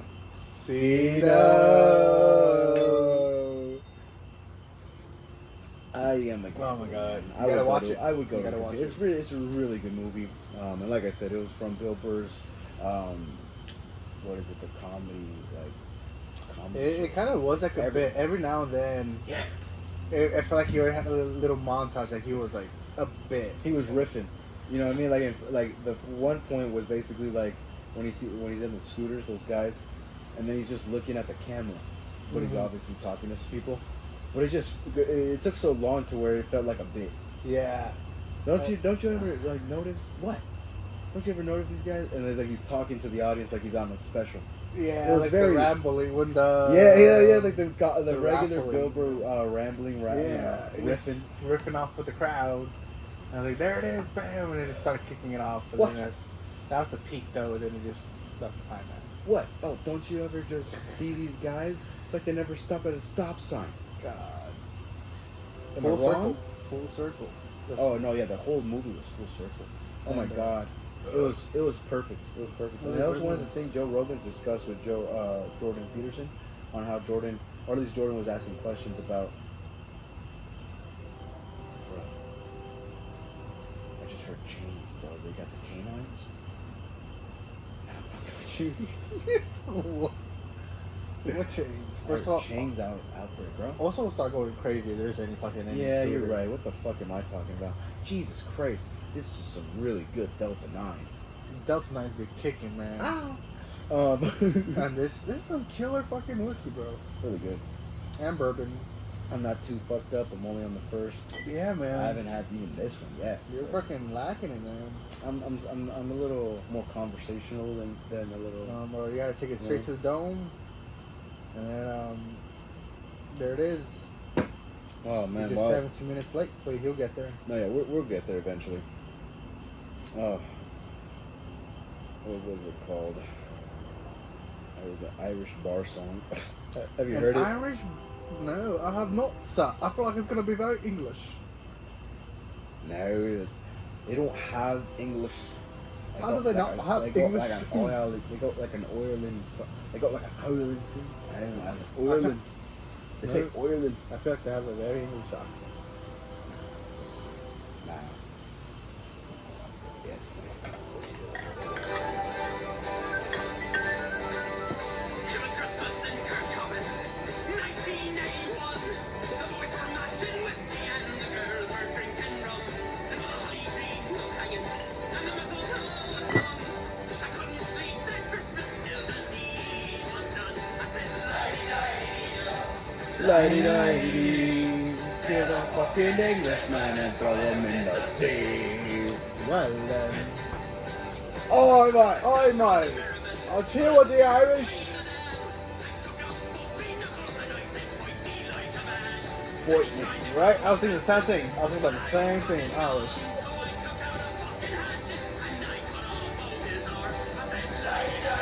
He said, chop, chop. Kill a fucking Englishman and throw him in the sea. Everybody's okay with condoning murder here. I'm actually a really good guy in my personal life. So I ripped out all his organs as I cursed the queen and king. There you go. My eyes rolled back into me head and I couldn't feel a thing. And I bet they could hear me screaming. Down in County Cork, I went, yo, hello, hey,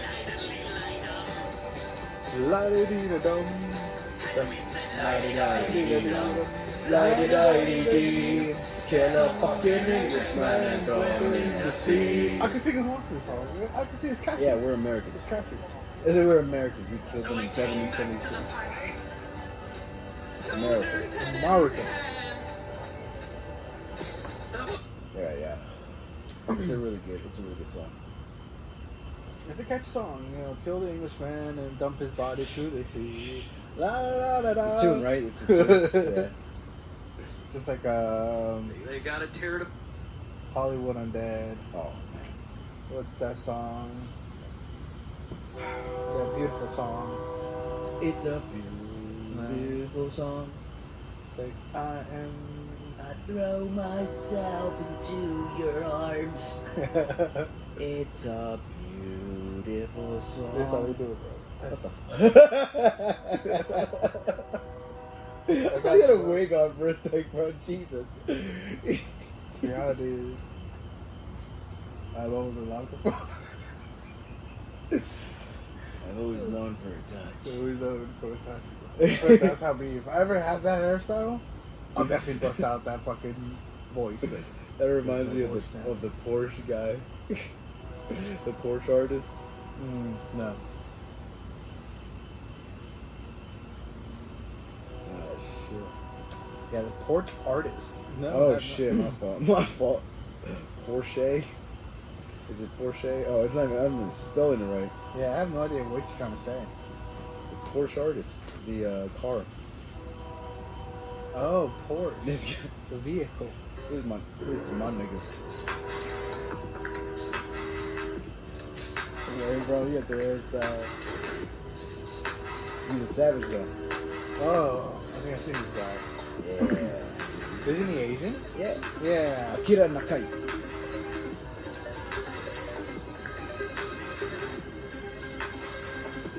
It's made by him. It's art. He does it in 72 hours. Really? Something I learned about him is he's so frugal. Because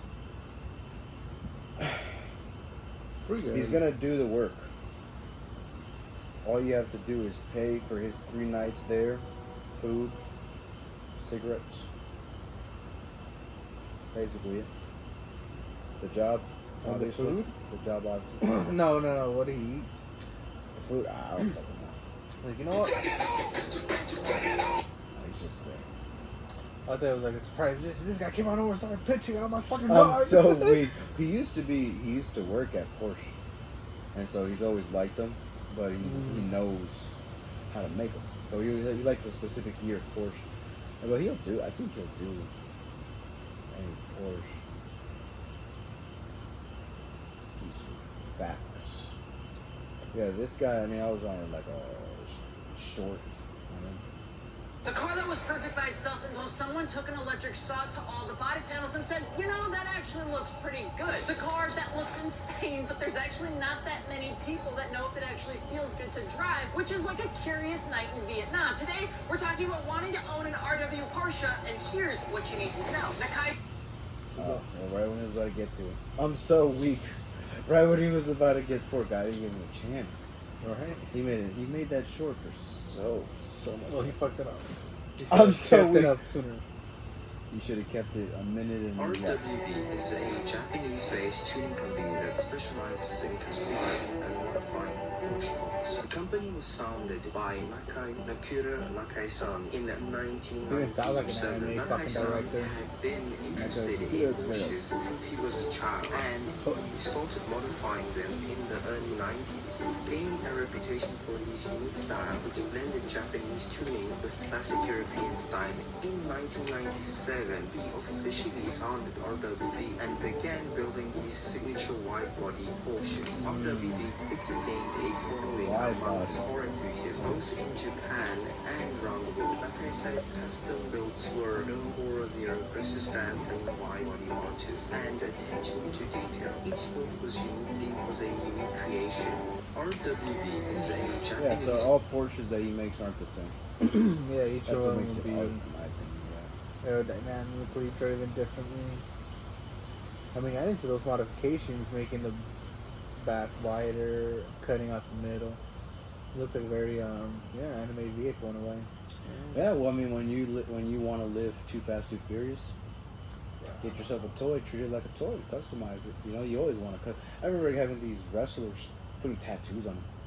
You know what I mean? Shawn Michaels got a black eye from last week's match.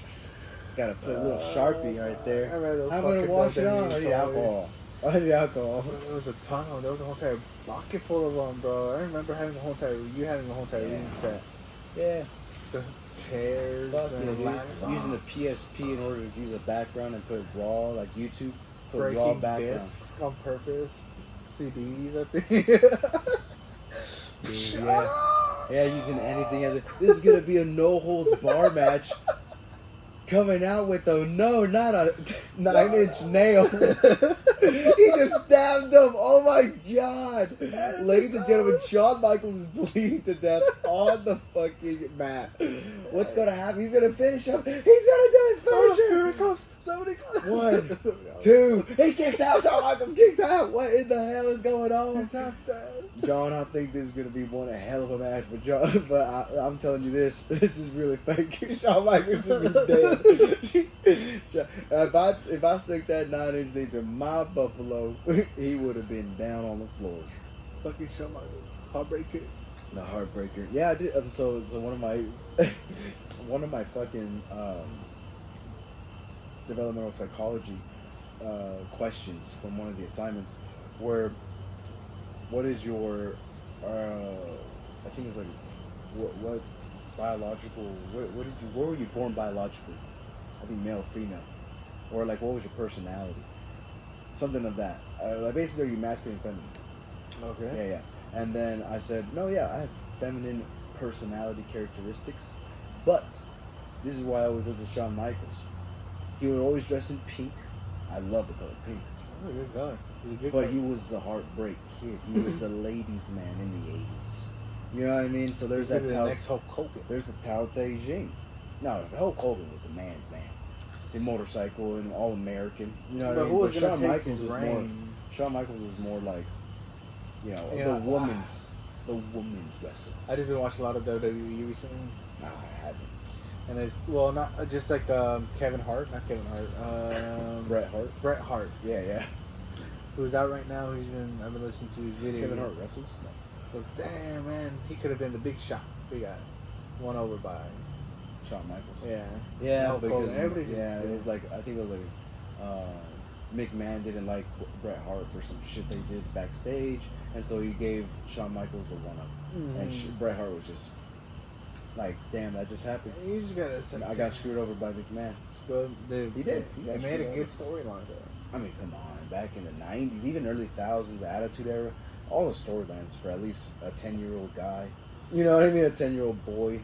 And honestly, It's gonna be a pretty good story. It would have been Titties, lingerie match. because Bret Hart wasn't part of the hardcore era, like with The Rock. And, No, yeah, it was right before the Attitude Era. Yeah, the Attitude Era. Yeah. Right. He goes like when he left, that kind of like brought that near the new superstars. Yeah, I think that we all know now and love. definitely without the gimmick. Yeah. It was more steroids. Oh, yeah, it was all big Batista, body. fucking John Cena says he's not on steroids, but clearly he is. How can one Rock. say why? The Yeah. Rock can't say that he's all natural. You gained all that muscle in the years that you left the WWE looking like that to coming back and being on screen jacked as fuck on That's Fast and Furious. Yeah, that is hard to say. No, I think when he Steroids, started dude. bulking up, kind of could see a Steroids, little bit, but in the Walking Tall, Yeah, that's when he When he's grew like, whoa, he's getting a little bit muscular, but then something out of nowhere, he just got fucking You would ripped. think that in the Scorpion King, they would probably go by his body mass. You know what I mean? Oh, the Scorpion King Yeah, as well. 'cause Yeah, he he half got his body yeah. up. We're not gonna do the time to construct you a body. We're just gonna CGI your body there. It would look pretty damn jacked if it was The Rock today that did that CGI. Oh yeah, no. You know what I mean? So yeah, no, steroids aren't used. He says it's not. It's really not. But it's like you're at no. There's no balance. Just looking at the. It's not like looking a at the- balance. It's There like, is. I don't know. Looking myself. at the statistics, you know what I mean. You get these. It's very hard for me to believe that he cannot be on steroids. If the main part you look for is the shoulders, there are very very little people, and also if they look, soft, regular, if they just look soft, but you know that they're jacked, they're not on steroids. Because steroids constantly make you look like you're pumped. So another part is the shoulder vein. Guys that take steroids, they have big fucking deltoids, big shoulders, and their vein is always popping out. They're always so cut. Maybe they did 100 push-ups before getting off screen. Stop. Good. That was good. I posted on Facebook fucking Jack Black, because nowadays I just do that. I go like, stop. And I'm like, where the fuck did I get that? It's like Jack Black on School of Rock when she's singing, just memory all alone in the stop. That was good. Yeah, so let's finish this fucking 11-minute video that takes us 40 minutes to get into. Apart, it's got to be a game, and that's unfortunate. That's the sad part. The sad part is that we have a portion of our culture now who, rather than fix their life and address the person in the mirror's deficits, instead wants a narrative that declares them a victim.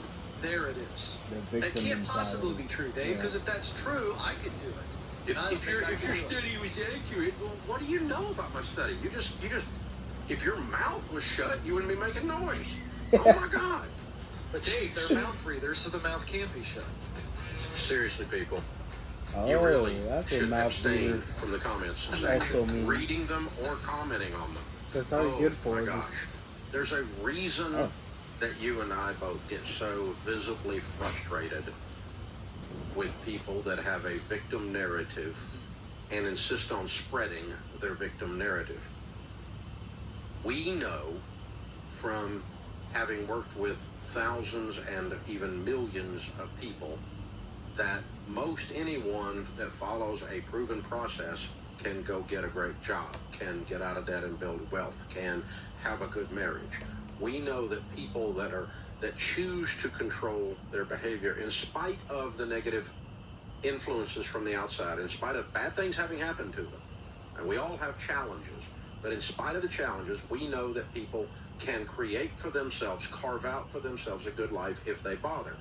When someone posts a negative narrative that says, oh, teachers can't do it, then someone believes that, or you're in an echo chamber with a bunch of people that say teachers can't do it, then, God help us, teachers believe they can't do it. Yeah. And we know that that's not true, and you've then limited someone's belief in someone's future, and you've brought harm to them. And we love people, that so much we want them to win, and anything that keeps... That's a very interesting point. We still have about 2 minutes into it, but we'll get to it in the next 20. No, yeah, that's very interesting that he said that, like, now you spread that victimhood onto someone else and convince them that, no, it's not possible to do what you want to do because of this. I think it's poisoning the well. Like, hey man, there's people drinking healthily, and you're over here like, It can't be that healthy. yeah, Bah! but stop spreading this. Jesus. It's not that healthy when there's healthy people drinking from this good spring of water. Just go ahead and drink it. Be happy that you're part of the healthy group now. But there's some people who just always want to poison the well. Poison the well. Yeah. And I will ask you, why do you want to poison the well? What makes you poison Yeah. the well? What makes you poison the well? It's like, is it something I own? Come here. I'll make your own puddle here. I'll make your own puddle. You can poison all day long, and you drink from this stuff. Now we are gonna get rid of them until you go back to that well. Yeah, I was like, the moment you want to become healthy, come over here. I like how well is like a hyperbole, or like, what is it? some shit where the same word spelled the same way had two different meanings. Well, as in a wishing well, wishing but well. well is as in like you're doing good. Yeah. Yeah, so I like that narrative Yeah. right there. You know, like instead of drinking from the good well where people are getting well, then you make your own perspective well that you can drink out of all fucking day, and then see how you are in the next couple of days when you like those goals. You reflect on what you really want, and then one of the other things is the future authoring program from Jordan Peterson is what you don't want. That way you don't fucking fall into that. And you might learn a lesson. Wow, he was waiting for that. That. You might learn a lesson. That shot got loaded. How is that a third definition? Oh well. Oh well. It was O-W-E-L-L. Oh well. Oh well. Oh well. You're not referring to a well. You're not referring to well enough. What is it? Oh well. Just well. Oh well. This is just a kind of a. Yeah. Let's see what the actual definition is. No. O dash. No. Oh dash. Yeah. No. Go back. I might be spelling it wrong. I might be saying it wrong. This thing. What the fuck? No, dude. I thought that was a word. The fuck? O dash well. Jesus. It's kind of just this, dude. No, that doesn't make sense. Don't overcomplicate it. Oh well. No, I like my word better. My word was. What's crazy is that we're Americans and we're searching up what does it mean, but Google has the answer because there's not traditional Americans that know English, so they're gonna have to search this shit up. So don't make fun of us. Use an expression of regenerate, resignation.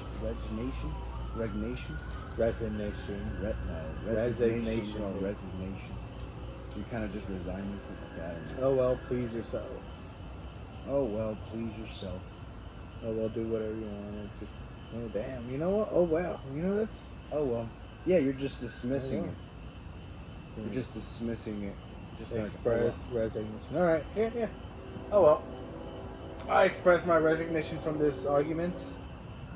Well, you don't have to say that because now you just say it well. Well, okay. So instead of saying I resent or I reject myself from this conversation, say oh well. Oh well. What does the well in oh well mean? That's a true question. Now he's going into deep into the rabbit hole. Oh shit. You may say oh well to indicate that you accept the situation or that someone else should accept it, even though you or they are not very happy about it, because it's not too bad and cannot be changed. Oh well. You mean whatever you can do, man. Oh well. Just in the middle. I'm just gonna leave it alone. Not to do a 10-foot pole. So for many, including you Debbie Downers out there, Debbie fucking you're going to Downers. be at the tip of our sharp tongue. Yeah, I agree with that. And let me just say this: as much Eddie as we used to will always take say shots that. at people, When they want to go party with them or constantly do something, negative and could be cynical, Debbie Downer, man. I do feel Even like you could do it if you quit doing that. I feel sadness over that because you've bought in some form or fashion a false narrative. You have had some bad stuff happen. Maybe somebody did something. Maybe you made a mistake and you did something dumb. That doesn't disqualify you from being a victor. I've never read a biography in my life, and I've read a lot of them, where the story, the person in the story that we're reading about, always did everything right. You know what's crazy about that bibliography that he's just always read? It could be the specific books, but there's never been autobiography or bibliography. Well, bibliography. What's a bibliography? Bibliography. Yeah, man, it sounds like a Bible, like some type of Bible shit. Bibliography. What is it? Is a list of all sources that you have used in the process of researching your work. What? Yeah, please further explain. Can't see. 10 times zoom. Oh, whoa. This is what Jamie does. This is what Jamie does. Zoom in on that? Okay, we'll go back. I didn't like that definition. A list of sources you have used. Yeah, I guess it's just like a bibliography is just the amounts of different narratives that he has read, different books as well. Okay, it's just a list of A resources. general list of the resources that you use. Yeah. Okay. Okay. So that would make Hey, sense. according to my bibliography, I know what the fuck I'm talking about. That doesn't count one book. That counts the many. But can you recite this? Hey, when you express bibliography now, make sure you can recite that shit. Yeah, I have yet to. I only read "As a Man Thinketh" one time, but I'm gonna go back over it a second time, maybe even a third time. Hey, sometimes, man. I've only known a couple of quotes from there. You know, healthy mind for a healthy body. Hey, maybe now with the new mindset that you have now, you can look at it at different views. Maybe express it. Perhaps, yeah. So open it up every 10 years. Like the Bible, I think they said the Bible has every answer. To be If honest, you look deep enough. Well, not even deep enough. We have the internet. Just what situation are you having? Bible verse. No way. Not saying the Bible's true. Come on, try me. This is like some Ask Charlie shit. It's like some Ask Charlie. Remember the Ask Charlie? Ask Charlie, what am I wearing? Oh, yeah, it was answered right. Dude, But there was a trick to it. There was, but it's crazy Yeah. how and I don't want to know the trick because I still want to be mindful. Yeah. That thing is fucking real. This is the first AI of AI. But specifically, people in the room, what are they wearing? Stripes with like a Yu-Gi-Oh picture on the shirt. Everyone's flipped. Everyone's fucking flipped, bro. God, yeah, fucking ask Charlie. I remember that shit being in. Oh my god. Hey, yo, come in here. Turn off all the lights. Turn off all the lights. Okay, give me Which this one? one. Oh, if you kindly off, man. I'll take some of the other one. This one? Yeah. Yeah, but it's kind of like what?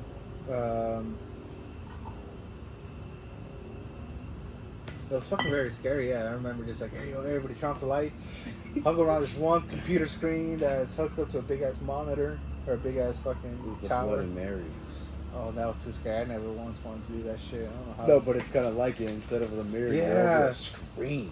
And it It's was gonna true. tell you what They- the fuck this- you're thinking and it what was is fucking around you. Where are we at? You're at this location. What am I wearing? Oh, that's true, bro. You're wearing a black shirt with black jeans and like down to the shoe. I think. Feels scary for a fucking 13-year-old. Like, who the fuck's? Where's the cameras, bro? I'm over here Bro. looking outside the curtain, bro. Someone's doing this with binoculars and typing. Timer. Somebody knows all the time. It's kind of like that fucking where was it on SpongeBob where he tells Patrick, write that down. SpongeBob's at a distance, and then he's all like, I'm trying to think okay, of- well, how many kids? six of them plus the guy that Write that down, write that write that down. He's moving to the one's going to the bathroom. Write that down.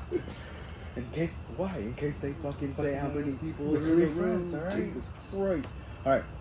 Bible verse, same situation. Oh shit! Name a situation, man. I don't know. This is in no way here to convince anyone, but there's just some very I can good believe that. philosophy. Alright, Like yeah, there's yeah. good philosophy. Yeah. You know, lost with many trials.